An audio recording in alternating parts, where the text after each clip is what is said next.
Olá, Miguel Santamar, 33 anos, pai de 2 filhos, fundador e CEO da Coverflix. Olá, Miguel, pai de 2 filhos, 33 anos, fundador da Coverflix e outras coisas. Portanto, vamos começar um bocadinho mais atrás na nossa conversa, que é Claro que sim. no início do teu percurso académico, quando tu decides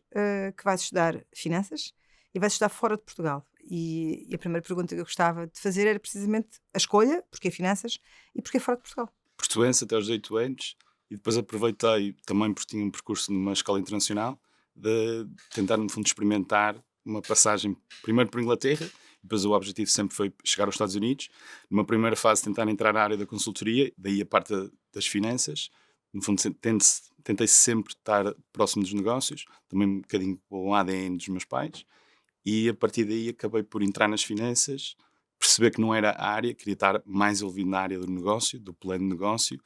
e aí, no fundo, experimentar várias vertentes, uma delas em Bangladesh, onde acabei por tentar entrar no microcrédito, sempre com a parte da literacia financeira, e portanto tentar explorar áreas dentro das finanças, mas mais próximas do empreendedorismo social, que era uma área que me atraía bastante. E depois, a partir de uma fase, percebi que em Bangladesh, em Dhaka, não era um modelo tão rico e tão interessante do ponto de vista social como eu achava inicialmente. Depois acabei por fazer um mestrado nos Estados Unidos, aí sim já mais numa vertente de empreendedorismo tecnológico,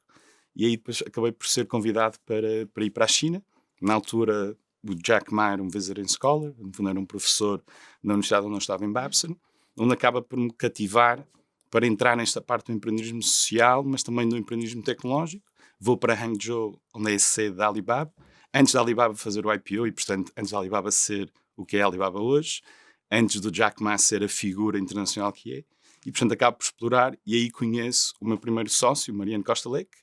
que no fundo, na altura, já estava a liderar a expansão da Groupon na China,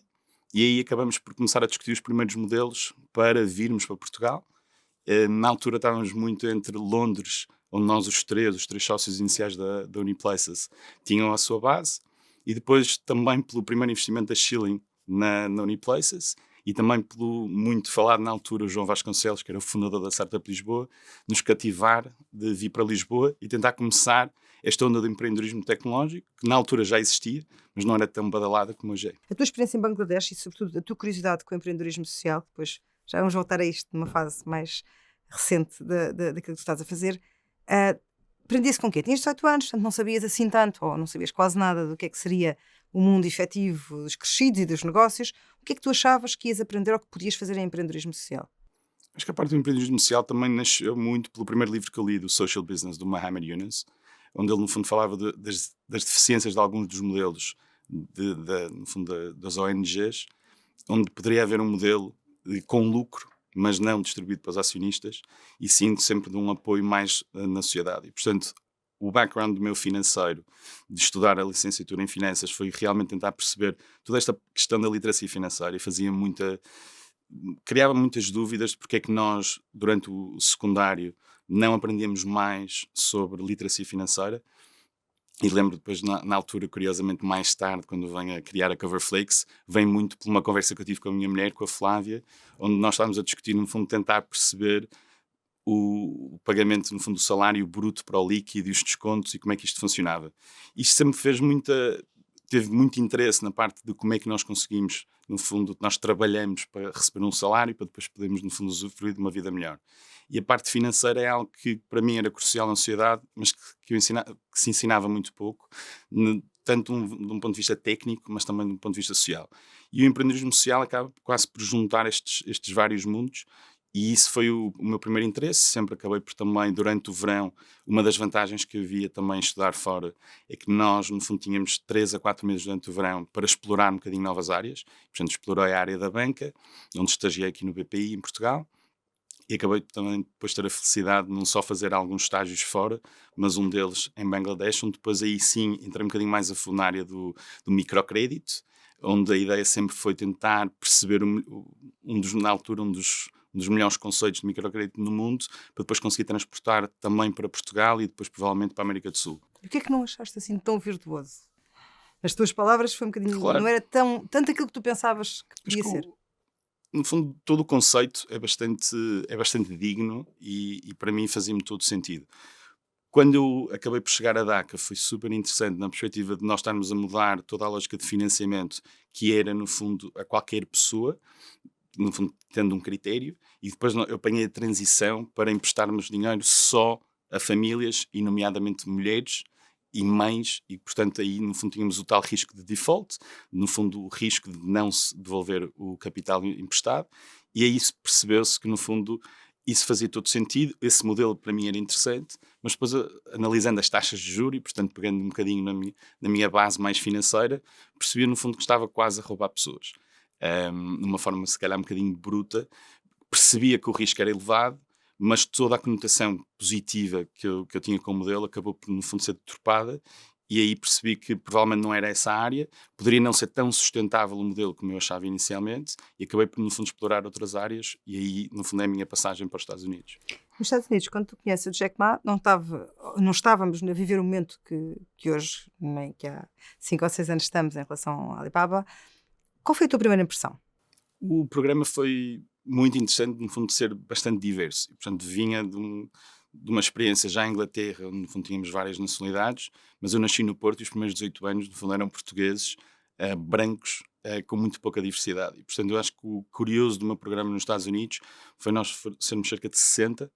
20 asiáticos, 20 europeus e 20 americanos. E, portanto, isso foi já o primeiro grande impacto. Conhecer o Jack Ma foi interessante numa perspectiva de um mercado completamente, para mim, desconhecido, que era o mercado chinês e, em geral, o mercado asiático. Não saber a história do Jack Ma e, acima de tudo, toda a história da Alibaba, e lembrar-me de a pessoa entrar, na altura que eu não sabia quem era o Jack Ma, mas entrar e, de repente, todos os meus colegas chineses ficarem numa loucura, num êxtase brutal. E, portanto, isso foi logo um despertar de curiosidade. Depois perceber um bocadinho a história dele, de alguém que, no fundo, valorizava bastante o falhanço, não como uma métrica de sucesso, mas no fundo ele tentou várias vezes ir para os Estados Unidos e não só entrar nas faculdades como professor de inglês, mas no fundo tentar viver a vida do American Dream, e provavelmente nunca ter conseguido. Isso também fez, curiosamente, com que ele quisesse voltar para a China, provar que conseguia fazer isso. Portanto, toda essa história daquilo que nós ouvimos nos filmes sobre os Estados Unidos, sobre esse potencial, e depois conhecer a figura do Jack Ma 3, 4 anos antes do IPO, e poder no fundo participar um bocadinho nessa jornada já no mercado asiático. Na altura não havia Google Translate, lembro-me que os telemóveis, os nossos eram o início dos smartphones, mas não existia a forma como hoje é simples, provavelmente, viver noutros países. E portanto acho que isso foi uma aprendizagem brutal, foi um ano difícil, mas esse choque cultural para mim foi bastante interessante, uma perspectiva de depois poder voltar e tanto na Uniplaces, o primeiro projeto que acabei por empreender em Portugal, e depois hoje em dia também na Coverflakes, no fundo tentámos procurar essa diversidade e tentar fazer com que aquela matemática de 1 mais 1 seja mais que 2. Pelo caminho conheces o Mariano, já conhecias o Ben, que é o teu outro cofundador da Uniplaces, julgo que em Londres, e vocês os três queriam muito fazer uma empresa, mas não sabiam o quê. Qual era o denominador comum? Ou seja, à parte de serem amigos, à parte de tu seres amigo dos dois e provavelmente teres feito a ligação do circuito, o que é que vos unia na ideia de fazer uma empresa em conjunto? Curiosidade e ambição. E, portanto, nós começamos de uma forma, diria eu, bastante atípica, onde normalmente há alguém que tem uma ideia e com essa ideia tenta procurar e rodear-se das pessoas certas para desenvolver esse projeto. E nós acabamos, curiosamente, fazer um bocadinho o caminho inverso, e, portanto, nós os três tínhamos alguns interesses próximos, de áreas diferentes, ou de perspectivas completamente diferentes, e quem nos conhece aos três percebe, do ponto de vista de personalidades, somos muito diferentes, e acreditávamos nós, e acredito ainda hoje, que somos bastante complementares, e isso também fez parte do sucesso do projeto numa fase inicial, e portanto isso fez com que nós nos atraíssemos para criar algum projeto. Portanto, quando nós voltamos para Londres e depois, curiosamente, para Portugal, temos a felicidade da Chile ter investido logo no início, e depois o João Vasconcelos também nos ter convencido a vir para Lisboa para, no fundo, estarmos incubados na Startup Lisboa. Isso foi um bocadinho o princípio de percebermos que há ali 3 pessoas que são complementares, que têm, no fundo, uma ambição bastante próxima, e, portanto, queremos fazer algo disruptivo, acabamos por, no fundo, tomar este sabático de 3 a 4 meses e explorar conceitos diferentes em várias áreas. E depois, curiosamente, a ideia da Uniplaces acaba por surgir de um contacto do meu melhor amigo que estava na altura como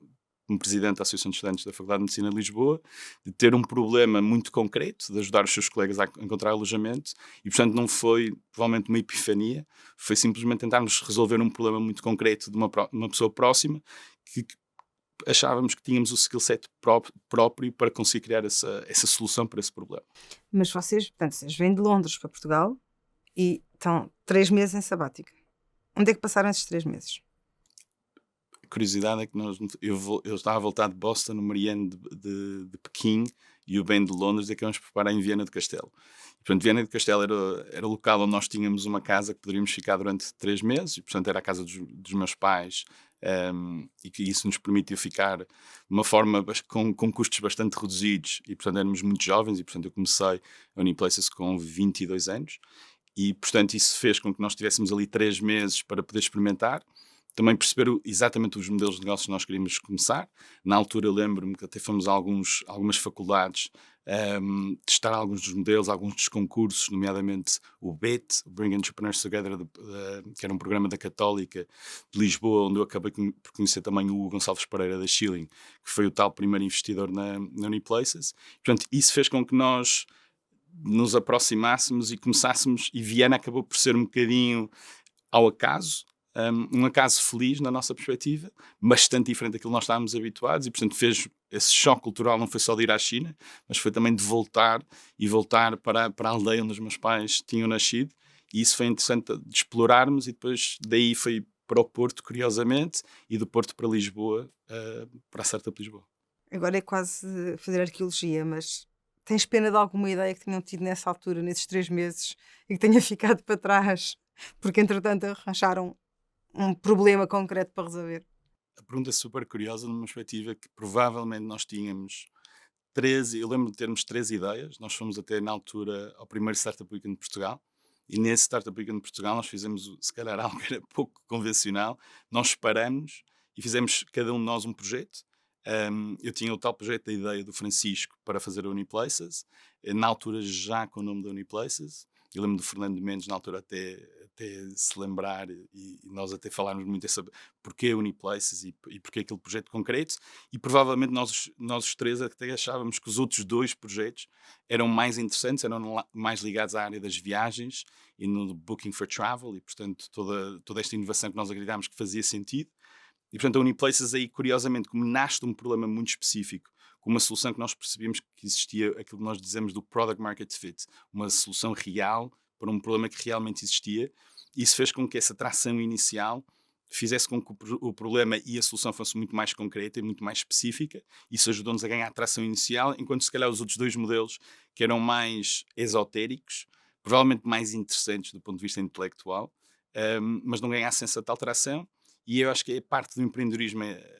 a graça da inovação, acaba muito também por vir, por nós muitas vezes não escolhermos os problemas que nós queremos atacar. Portanto, eu acho que é muito engraçado nós ouvirmos muitas vezes as pessoas dizer sigam a vossa paixão, e eu acho que é o politicamente correto. Eu tenho algumas dúvidas sobre seguir essa paixão, porque a paixão não sei se vem muito pela área do negócio, acho que nós temos que encontrar a oportunidade certa, o timing de mercado ser o certo, termos no fundo as ferramentas à nossa volta para que conseguirmos concretizar. Eu acho que nós queremos ser o melhor do mundo a tentar resolver aquele problema, mais do que ser o mais apaixonado. Acho que a paixão é obviamente interessante para no fundo conseguirmos levar o projeto a bom porto e nos momentos difíceis queremos continuar, mas eu não sei até que ponto é que é a paixão que nos faz seguir esse modelo. Por isso, voltando atrás, foi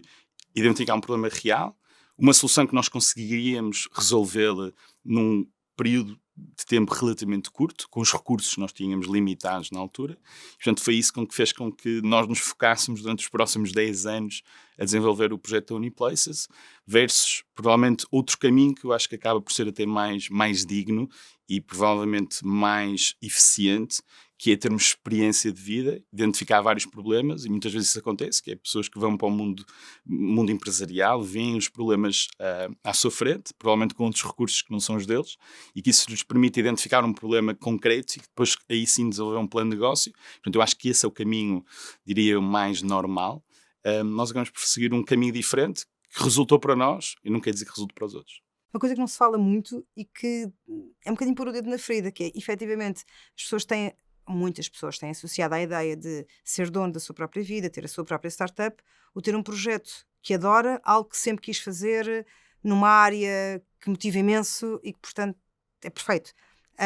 Mas, na verdade, quando nós olhamos para as situações concretas, vemos muitos projetos que falham porque a paixão era imensa e as pessoas realmente queriam muito trabalhar naquela área, mas não traziam nada de novo e não estavam a mudar nada. Ou então o inverso, porque não conseguiram ter essa paixão em áreas onde efetivamente o problema existia. Tu achas que essa capacidade essa maturidade, como tu disseste, implica se calhar tu teres mais tempo e mais treino de mercado, ou é possível ensinar-se? É possível olhar para alguém com a idade que tu tinhas na altura e dizer, olha, procura efetivamente algo que tu queiras resolver, porque senão vai ser outra coisa, não vai ser exatamente o negócio. Um termo em inglês que é o serendipity. Eu acho que é quase tão difícil como traduzir saudade. E eu acho que o desafio vem muito disso. Eu acho que existe uma fórmula para um caminho, para um processo. Não acho que existe a fórmula do sucesso do empreendedorismo. Porque muitas vezes eu digo que é mesmo o Sergey a sair da Google e criar a sua próxima startup, claramente vai ter mais facilidades do que alguém que nunca empreendeu antes, mas não quer dizer que vai ter sucesso. Eu acho que essa também é a parte interessante também da inovação. E, portanto, eu acho que pode ser ensinado parte do processo e, portanto, simplificar e ganhar skills que nos permitam ganhar mais confiança e também ter mais certezas sobre alguns dos passos, e esse processo ser mais simples parece-me completamente normal. Há parte que é o nature versus nurture, e portanto eu acho que é uma parte natural de, se me puserem a programar, eu acho que consigo aprender a programar. Não, provavelmente aquilo que eu me conheço não vou ser o melhor do mundo a programar, e portanto é importante identificarmos no fundo as nossas valências. Eu acho que é importante nós apostarmos, e eu acho que se calhar isto de um ponto de vista mais educacional, é se nós devemos apostar nas nossas deficiências ou aquilo que nós não somos tão bons e tentar nivelar, ou apostar naquilo que realmente somos muito bons ou que já temos algum potencial quase natural e, portanto, tentar aí chegar mais longe. Eu acredito muito neste segundo caminho. E que é difícil, e depois também acredito que é essa a vertente, a grande vantagem de nós provavelmente trabalharmos em equipas e eu gostar, no fundo, de apoiar muitas vezes projetos onde vejo complementariedade em termos de skill sets dos co-fundadores, para que, no fundo, a equipa seja muito boa de um ponto de vista mundial, que seja world class, que nós tentamos procurar, mas é difícil a pessoa ser, na sua globalidade, em todas as vertentes, fantástica e perfeita. E, portanto, eu acredito que, respondendo à pergunta do se é nature ou nurture, eu acredito que possa ser uma combinação dos dois. Acima de tudo, é 99% de esforço, como dizia o Einstein. E, portanto, eu acho que o 1% da criatividade e de aparecer o momento na altura certa seja mais racional o processo da procura do problema e de identificarmos uma solução. Muitas vezes pode ser estruturado e, portanto, é importante, e se conseguir fazer esse processo mais estruturado, melhor. Muitas vezes acho que as ideias acabam por surgir. O Mark Zuckerberg com o Facebook, por exemplo, é um bom exemplo, e, portanto, eu não acho que ele acharia logo à partida que conseguiria criar o monstro tecnológico que conseguiu criar, mas ele acabou por identificar uma oportunidade e depois foi, acima de tudo, execução e rodear-se das pessoas certas para conseguir chegar onde chegou. Portanto, eu acredito mais que a oportunidade muitas vezes pode-se procurar, mas muitas vezes vai surgir, e é muitas vezes a conseguir apanhar essa ideia quando está no processo no fundo, de formação. E eu acho que o skill set que eu gostava que nós conseguíssemos, no fundo, no sistema, se calhar, de educação que nós temos em Portugal e no mundo, fosse mais esta questão do problem solving, e, portanto, identificar os desafios e conseguirmos, no fundo, determinar, de um ponto de vista, se calhar, mais racional, aquilo que faz sentido focarmos e não focarmos. Mais do que tentarmos ser a melhor pessoa a fazer uma apresentação, um pitch a investidores, outros tipos de hard skills, que eu acho que acabam por vir, curiosamente, mais da experiência do dia-a-dia do que, provavelmente, eu ler aquilo nos livros. Há aqui uma parte que nós não falamos muito, que é, há ali um momento que tu decides tornar-te parte de uma empresa que investe noutras empresas. Como é que esse processo aconteceu? Ou seja, como é que tu, que durante um conjunto de anos és um empreendedor e que está à procura precisamente de falar com investidores e procurar que haja interesse pela tua startup, portanto estás do outro lado da barricada, como é que acontece, ou em que contexto é que acontece esse momento em que tu integras a Shilling, que, na verdade, o que faz é precisamente investir em startups como a Uniplaces ou a Coverflix? Pensando, se calhar, aqui uma volta atrás, eu acho que no fundo, esta necessidade de aprendizagem e do desconhecido e tornar-nos mais completos. E, portanto, como empreendedor, é sempre importante nós olharmos, nós dizemos no mundo do empreendedorismo, para o dark side, que eu acredito que pode ser o white side, não é? E, portanto, é perceber também como é que do outro lado funciona para nós também sermos mais completos. E, portanto, a Shilling aí foi a plataforma perfeita para mim, de alguém que me apoiou logo desde o início, de pessoas que para mim eram mentores e pessoas com uma experiência muito superior à minha e muito diferente e muito diversificada, mesmo entre os sócios. Hoje é um fundo com 10 sócios, todos eles muito diferentes, e eles foram, não só eu fui a primeira participada deles, como eles foram o meu primeiro investidor, e hoje, por exemplo, o Gonçalves Pereira ainda está no board da Uniplaces comigo. E, portanto, toda essa jornada foi fundamental. Em 2016, quando no fundo eles abrem a sociedade a mais sócios, eu, Pedro Ramalho Carlos e o Ricardo Jacinto acabamos por nos juntar, e depois mais tarde também com o Pedro Vieira, e portanto nós hoje os 10 deu-me essa perspectiva de conseguir perceber um bocadinho como é que funciona o outro lado. E portanto eu durante vários anos, até 2016, estive sempre do lado de angariar capital, e portanto percebia só um lado da história, e no fundo acho que há uma altura em quase todos os empreendedores, uns mais publicamente, outros menos publicamente, mas, por exemplo, um bom exemplo é a Cristina Fonseca, da Talkdesk, que também acabou por também fazer essa transição, não só explorar, e para mim é um excelente exemplo em Portugal, que eu curiosamente tento acompanhar, porque no fundo criou vários negócios, mais do que um mesmo, tendo a Talkdesk como um caso de excelente sucesso, cria outros, conseguiu vender já outro negócio, e ao mesmo tempo acabou por criar a Índico Capital também, e portanto, para mim sempre achei rico esse conhecimento de entender o outro lado, e mais do que a perspectiva financeira e entender o outro lado, se calhar também há uma parte mais altruísta de eu sentir que beneficiei de uma onda do empreendedorismo em Portugal, e que acho que também fazia, não só era um direito, mas quase uma obrigação de também poder retribuir de volta e partilhar algum sucesso que, por exemplo, alguma da mentoria com o José Neves partilhou quando eu precisei, com o João Vasconcelos, que todos os sócios da Shilling, e portanto eu senti que era também a minha obrigação quando eu tivesse essa oportunidade de o fazer. E portanto a Shilling, quando me abre as portas e aceita-me, e depois ao mesmo tempo também me deixa trazer algum espírito, não só de ser o jovem do grupo e, portanto, de poder ser um bocadinho mais revolucionário em alguns conceitos, mas toda a Shilling, curiosamente, o facto de termos capital privado, de termos uma perspectiva de partilha, por exemplo, de lucro,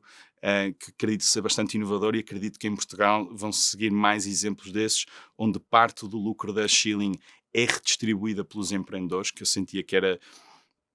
parte de um modelo, de um defeito do modelo, onde os empreendedores, curiosamente, tomam muito risco, apoiam tudo num projeto, e durante 10 anos podem estar lá a trabalhar, aquilo pode não resultar passar 10 anos. Enquanto o investidor acaba por ter um índice, portanto investe em vários, e uns vão falhar de certeza, outros podem correr ok, um ou dois pode correr muito bem. E eu achava que fazia sentido, mas eu como investidor hoje também peço que as pessoas se dediquem 10 anos, e portanto aqui a forma foi tentar fazer com que o modelo seja mais justo e pegarem parte do lucro, 10% do lucro do fundo, e redistribuir não só pela equipa da Shilling, mas também pelos empreendedores. E depois ao mesmo tempo trazer pessoas que para nós Shilling eram fundamentais para o ecossistema, não só fundos internacionais como a Atómico, que curiosamente tinha depois liderado, depois da Shilling liderou a ronda, a Série A, e depois a parte a seguir da Uniplaces, mas outras pessoas do ecossistema, portugueses, estrangeiros em Portugal, ou estrangeiros ou portugueses fora de Portugal, que quisessem estar mais próximos do ecossistema, e a Shilling também abriu no fundo a plataforma para que essas pessoas também pudessem integrar